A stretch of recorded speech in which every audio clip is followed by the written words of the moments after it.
స్థానిక సంస్థ ఎన్నికలు దగ్గర అవుతుండడం వల్ల పొద్దుటూరులో గారడి మొదలైంది. రకరకాలుగా ప్రజలకు అలాగే ఓటర్లకు మభ్యపెట్టడానికి రాజకీయ నాయకులు కొత్త కొత్త పథకాలు వేస్తూ ఉన్నారు. అందులో భాగంగా ఈరోజు ఏ విధంగా తయారైందంటే ఈ పాత్రికేయ సమావేశాలు అలాగే ప్రెస్ మీట్లు వాళ్ళు చేసే కార్యక్రమాలన్నీ కేవలం ఓట్ల కోసమే అన్నట్టు ఈరోజు కార్యక్రమాలు నిర్వహిస్తూ ఉన్నారు. అందులో భాగంగానే నిన్నటి రోజు ప్రొద్దుటూరు మాజీ ఎమ్మెల్యే రాచమూలు శివప్రసాద్ రెడ్డి గారికి సడన్గా సవతి తల్లి ప్రేమల ఆయనకు స్థానిక వ్యాపారులు గుర్తుకొచ్చారు. ఆయనకు రాత్రి ఏమన్నా బహుశా ఆయన కలగన్నాడో లేకుంటే అపరిచితుడుగా మారిపోయి అధికారంలో ఉన్నప్పుడు అపరిచితుల్లాగా లేకుంటే ప్రతిపక్షంలో ఉన్నప్పుడు రాములాగా ఏదన్నా ప్రవర్తిస్తున్నారేమో మాకు సందేహాలు కలుగుతూ ఉన్నాయి. ఎందుకంటే ఆయన స్థానిక వ్యాపారస్తులకు మనం మద్దతు ఇవ్వాలి, వాళ్ళ దగ్గరే కొనుగోలు చేయాలి, అప్పుడే ప్రొద్దుటూరు అభివృద్ధి చెందుతుంది, లేకుంటే వీళ్ళు వ్యాపారస్తులు ఇబ్బందులు పడతారని చెప్పి మీరు చెప్తా ఉన్నారు. ఈ సందర్భంగా రాచమూలు ప్రసాద్ రెడ్డి గారికి సూటిగా ప్రశ్నిస్తూ ఉన్నాం.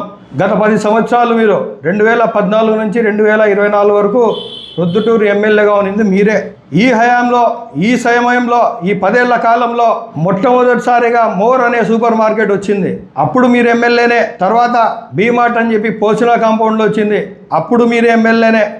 తర్వాత రిలయన్స్ ఎస్ఎస్ మాల్ ప్రొద్దుటూరులో ఎక్కువ శాతం ప్రజలు కొనుగోలు చేసేది రిలయన్స్లో ఇప్పటి వరకు. తర్వాత డీమార్ట్ వచ్చింది. డీమార్ట్ ఏం రాత్రికి రాత్రి రాలేదు. డీమార్ట్ కూడా ఆ భవన నిర్మాణాలన్నీ గత ప్రభుత్వంలో ఉన్నవే, తర్వాత ప్రభుత్వం మారి వచ్చింది. తర్వాత అలాగే చూసుకున్నట్లే సిఎంఆర్ ఆమాలో ఓపెనింగ్ అప్పుడు కూడా మీరే ఎమ్మెల్యే. ఆ రోజు మాట్లాడనిది 10 సంవత్సరాల నుంచి మాట్లాడనిది కేవలం ఇప్పుడు ఎన్నికలు సమీపిస్తున్న వేళ ఈరోజు వ్యాపారస్తులకు సవతి తల్లి ప్రేమ చూపిస్తూ ఉన్నారు మీరు. ఈరోజు ఆ రోజు మీ దగ్గర వ్యాపారస్తులు రాలేదా సార్? ఇట్లా కార్పొరేట్ సంస్థలు వస్తే మాకు ఇబ్బందులు జరుగుతాయి, మాకు వ్యాపారాలు జరగవు, అందరూ పెద్ద పెద్ద షాపింగ్ మాల్స్కి వెళ్ళి కొనుగోలు చేస్తారు, మాకు వ్యాపారాలు ఉన్నంటే ఆ రోజు మీరు ఏం చెప్పినారు ఆ వ్యాపారస్తులకు? ఏ ప్రొద్దుటూరు అభివృద్ధి చెందకూడదా? మీకంటే 10 రూపాయలు తక్కువ ఇస్తారు వాళ్ళు, పెట్టుకోవడంలో నష్టం ఏముంది, నేను ఆపలేనని చెప్పి ఆ రోజు మీరు సమాధానం చెప్పలేదు వాళ్ళకు. ఆ రోజు ఆ మాటలు చెప్పి ఈరోజు మీరు వారి మీద ప్రేమ ఉన్నట్టు నటిస్తూ ఉన్నారు. అదేవిధంగా ఆ రోజు కార్పొరేట్ సంస్థలు నేను రానివ్వలేదంటున్నారే, మరి పిఎన్ఆర్ కాంప్లెక్స్లో ఒక చిన్న వ్యాపారస్తుడు ఏదో దసరా టైంలో వస్తే మేము దాన్ని వ్యతిరేకించామంటారు. కానీ దీని మీద సమాధానం చెప్పండి. రిలయన్స్ కానీ, మోర్ కానీ, బీమార్ట్ కానీ, విశాల్ మార్ట్ కూడా, విశాల్ మార్ట్ హోమస్పేట్లో అది కూడా మీ హయాంలోనే వచ్చింది. సిఎంఆర్, డీమార్ట్, చందనాస్ అంటే ఈ మధ్య కాలంలో వచ్చింది. కానీ భవన నిర్మాణాలు కూడా గత ప్రభుత్వంలోనే జరిగింది. అంటే ఈరోజు మీకు కొత్తగా వీరి మీద ప్రేమ పుట్టుకొచ్చిందంటే అది కేవలం మీరు వ్యాపారస్తులు మీకు వ్యతిరేకంగా ఉన్నారు, ప్రొద్దుటూరులో ఉండబడిన వ్యాపారస్తులు మీకు ఓటు వేయరనే సత్యాన్ని మీరు గ్రహించినారు. కాబట్టే ఈరోజు మీరు సవతి తల్లి ప్రేమ చూపిస్తూ ఉన్నారు. ప్రజలంతా గమనిస్తూ ఉన్నారు. ప్రజలకు జ్ఞాపక శక్తి ఉంటుంది. ప్రసాద్ రెడ్డి గారు మీరే తెలివంతులు అనుకోవద్దు. వ్యాపార విషయానికి వస్తే ప్రొద్దుటూరులో ఎక్కువ వ్యాపారం జరిగింది శివాలయం సెంటర్లో. కూరగాయల మార్కెట్ అక్కడ కొర్రపాటు రోడ్ దగ్గర నుంచి మైదుకూరు రోడ్ అంతా కిటకిటలాడేది.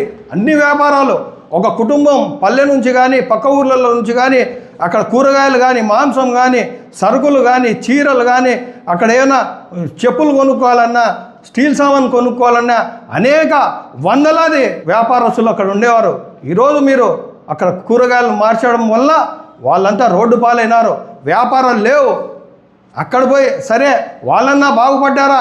కూరగాయల మార్కెట్ వ్యాపారస్తులు అంటే వాళ్ళు దినకూలి కూడా 500-1000 రూపాయలు రావడం కూడా చాలా కష్టంగా ఉంది. మీకు వ్యాపారస్తుల మీద నిజంగా మీకు ప్రేమ ఉంటే మీరు ఆ రోజు బండలు ఎందుకు అమ్ముకున్నారు? ఒక బండ స్థలం 4 లక్షలు 5 లక్షలకు ఎందుకు అమ్ముకున్నారు? ముందు అయితే ఒక రేటు, మధ్యలో అయితే ఇంకో రేటు, కార్నర్లో ఉంటే ఇంకో రేటు, లాస్ట్లో ఉంటే ఇంకో రేటు అని చెప్పి ఇలాగా రేటు పెట్టి అమ్ముకున్నారే. ఆ రోజులు ఈ వ్యాపారస్తులు మీకు గుర్తు రాలేదా? ఈ వ్యాపారస్తులకు ఆ రోజు మీరు అభివృద్ధి చేయాలని చెప్పి మీకు ఆలోచన రాలేదా? ఎందుకు అంటే ఆ రోజు అధికారంలో ఉన్నాం, మేము ఏం చేసినా చెల్లుతుంది. ఈరోజు ప్రతిపక్షంలో ఉన్నాం, ఏ దాని మీదైనా వేయచ్చు. ఎవరికైనా మేము ఏ విషయం మీద వ్యతిరేకంగా మాట్లాడితే ప్రజలు స్వీకరిస్తారని మీరు అనుకుంటా ఉన్నారు. మీ భ్రమలో ఉన్నారు ప్రసాద్ రెడ్డి గారు. ప్రజలంతా గమనిస్తూనే ఉన్నారు. అలాగే ఒక చిన్న వ్యాపారస్తుని అడ్డుకున్నామంటున్నారే, మరి ఎందుకు మీరు ఈ పెద్ద పెద్ద వ్యాపారస్తులు మీరు అడ్డుకోలేకపోయినారు? అప్పుడు ఏదన్నా మీకు స్పెషల్ ఇంట్రెస్ట్ ఉండిందా, లేకుంటే ఏదైనా అవగాహన ఉండిందా, లేకుంటే ఏదైనా కమిట్మెంట్ ఉండిందా? సమాధానం చెప్పండి. కేవలం ఎన్నికల వేళ ఈ ఎన్నికల సమయంలో మీకు అనుగుణంగా ఓట్లు పడాలనే ఉద్దేశంతో ఈరోజు ఇవి మీరు చేస్తూ ఉన్నారు. అలాగే స్థానిక వ్యాపారం అంటున్నారు. చేనేతలు ఇక్కడ వేలాది కుటుంబాలు చేనేత వృత్తి చేస్తూ ఉన్నారు. మీ 10 ఏళ్ల కాలంలో మీరు ప్రత్యేకంగా చేనేతలకు చేసింది ఏంటి? మీరు ఏదన్నా ఒక ఇండస్ట్రీ లాంటిది ఏదైనా మీరు నిర్మించారా? లేకుంటే ఒక మార్కెట్ కొత్తగా రూపొందించినారా?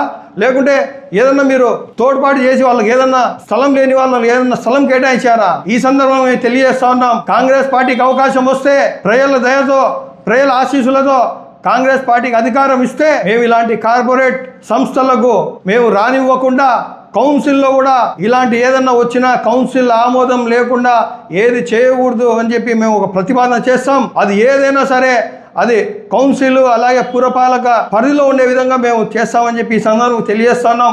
అదే రాబో రోజుల్లో చేనేతలు ప్రత్యేకంగా ఒక డెవలప్మెంట్ హబ్ లాంటిది నిర్మించి అలాగే అమ్మే వాళ్లకు మనం గమనిస్తే 1000 రూపాయలు మార్కెట్లో అమ్మే వస్తువు ఈ వస్త్రాలు చేనేతలు చేసే ఈ వస్త్రాలు మార్కెట్లో 1000 రూపాయలు అమ్ముతా ఉంటే చేనేతలు కేవలం 100-200కే అమ్మేస్తారు. ఇలాగా దళారీల వ్యవస్థ లేకుండా కేవలం చేనేతలకు లబ్ధి కూర్చే విధంగా ఒక మార్కెట్ ఏర్పాటు చేస్తామని చెప్పి ఈ సందర్భంగా తెలియజేస్తున్నాం. రాచమల్లు శివప్రసాద్ రెడ్డి గారికి తెలియజేస్తున్నాం. ఇవన్నీ ఇలాంటి మభ్యపెట్టే మాటలు పక్కన పెట్టి మీరు ప్రజలకు మీ 10 ఏళ్ల కాలంలో మీరు ఏం చేశారో సమాధానం ఇవ్వండి. మీకు సూటిగా సవాల్ ఇస్తా ఉన్నాను. మీరు ఎమ్మెల్యేగా 10 సంవత్సరాలు ఏం అభివృద్ధి చేశారో ఆ అభివృద్ధి మీద ఓటు అడిగే ధైర్యం ఆ సాహసం మీరు చేయగలుగుతారని చెప్పి ఈ సందర్భంగా ప్రశ్నిస్తా ఉన్నాం. ఈరోజు మీకు ఓట్లకు డబ్బులు ఇవ్వకుండా ఇలాంటి మభ్య మాటలు పెట్టకుండా ప్రజలకు పిలుపునివ్వండి. నేను మీకు ₹1 ఇవ్వను, మీకు ఒకటి ఏం చేయను, నేను అభివృద్ధి చేసి ఉంటే మీరు నాకు ఓటు వేయండి అని చెప్పి ఈ స్థానిక సంస్థల్లో మీరు ఎలక్షన్కు పోయే స్థితి ఉందని చెప్పి ఈ సందర్భంగా మిమ్మల్ని ప్రశ్నిస్తా ఉన్నాను. దాదాపుగా 10 సంవత్సరాలు మీరు ఎమ్మెల్యేగా ఉన్నారు. 10 సంవత్సరాలు ఉన్నారు ఎమ్మెల్యేగా. దానికంటే 2-3 ఏళ్ళ ముందు నుంచి చెప్తానే ఉన్నారు, నేను ఎమ్మెల్యే అయితే సంవత్సరానికి 500 కోట్లు చెప్పున 5 సంవత్సరాల్లో 2500 కోట్ల అభివృద్ధి చేస్తామని చెప్పారు. మీరు తెచ్చిందేంటో ప్రొద్దుటూరు ప్రజలకు సమాధానం ఇవ్వండి. లేకుంటే మీరు ఎందుకు తీసుకురాలేకపోయినారో ప్రజలకు సమాధానం ఇవ్వండి. అంతేగాని ఈరోజు మళ్ళీ మీరు ఎలక్షన్లు వస్తున్నాయి, ఎలక్షన్లు గెలిచాలనే ఉద్దేశంతో ఈరోజు మీరు రకరకాల కార్యక్రమాలు మొదలు పెడతా ఉన్నారు, రకరకాలుగా మాట్లాడుతూ ఉన్నారు. దీన్ని చూసే ప్రజలందరూ అనుకుంటా ఉన్నారు, ఈయనేంద్ర స్వామి అపరిచితుడు మాటలు మాట్లాడుతూ ఉన్నాడు. అధికారంలో ఉన్నప్పుడు అపరిచితుడిలాగా ఉంటారు, అదే ప్రతిపక్షంలో వస్తే అమాయకుల్లాగా రాము స్టైల్లో మాటలు మాట్లాడుతున్నారని చెప్పి ప్రజలు అనుకుంటున్నారు. ఇవన్నీ మీరు గుర్తుపెట్టుకొని మీకు నిజంగా చిత్తశుద్ధి ఉంటే మీరు నిజంగా ప్రొద్దుటూరు ప్రజలకు కానీ ప్రొద్దుటూరు అభివృద్ధికి మీరు తోడ్పడినారని చెప్పి మీకు నమ్మకం ఉంటే మీరు స్థానిక సంస్థల్లో ₹1 కూడా ఇవ్వకుండా ఎన్నికలకు పోయే ధైర్యం మీకు ఉందా అని చెప్పి ఈ సందర్భంగా మిమ్మల్ని ప్రశ్నిస్తా ఉన్నాను. మీ వివాహాది శుభకార్యములకు, పుట్టిన రోజులకు, మీటింగులకు అత్యాధునిక సదుపాయాలతో ప్రొద్దుటూరు వాసవి సర్కిల్ వద్ద నుంచి అతి సమీపాన మీకు అందుబాటు ధరలలో happy banquet AC function hall మీకు స్వాగతం పలుకుతుంది. మా ఫంక్షన్ హాల్ నందు వంట సామాగ్రి మరియు విశాలమైన కార్ పార్కింగ్, అతి తక్కువ మెయింటెనెన్స్ ఖర్చుతో ఏ ఫంక్షన్ అయినా మా happy banquet AC function hall నందు జరుపుకొని ఆనందాన్ని పొందండి. బుకింగ్ కొరకు సంప్రదించండి. మా సెల్ నంబర్ 9100600238 7799 000211.